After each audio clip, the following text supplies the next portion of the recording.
شہزادی ڈیانا اپنی موت سے چند ہفتے پہلے برطانیہ کو چھوڑ کر امریکہ منتقل ہونے کی منصوبہ بندی کر رہی تھیں۔ یہ دعویٰ شہزادی ڈیانا کے ایک سابق باڈی گارڈ نے اپنی سوانح حیات میں کیا۔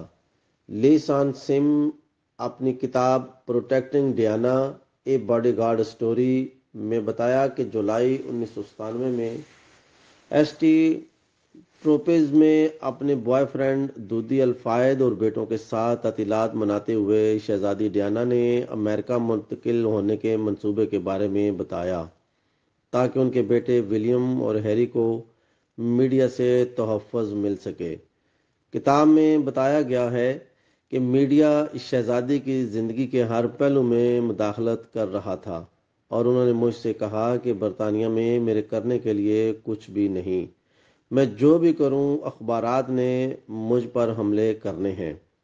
انہوں نے مجھے بتایا کہ میں امریکہ منتقل ہو کر وہاں زندگی گزارنا چاہتی ہوں تاکہ یہاں کے معاملات سے دور رہ سکوں۔ کم از کم امریکہ میں لوگ مجھے چاہتے ہیں اور مجھے اکیلا چھوڑ دیں گے۔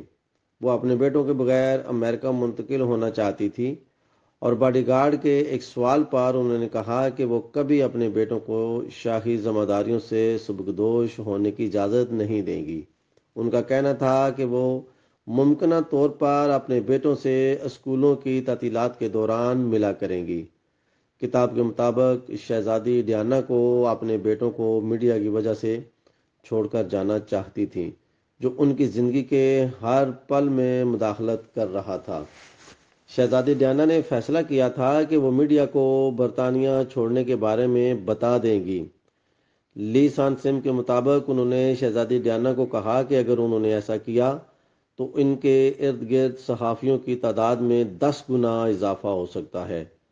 کتاب کے مطابق شہزادی ایک دن اس بارے میں میڈیا سے بات کرنے بھی گئی تھیں مگر پھر انہوں نے امریکہ منتقل ہونے کی بات نہیں کی۔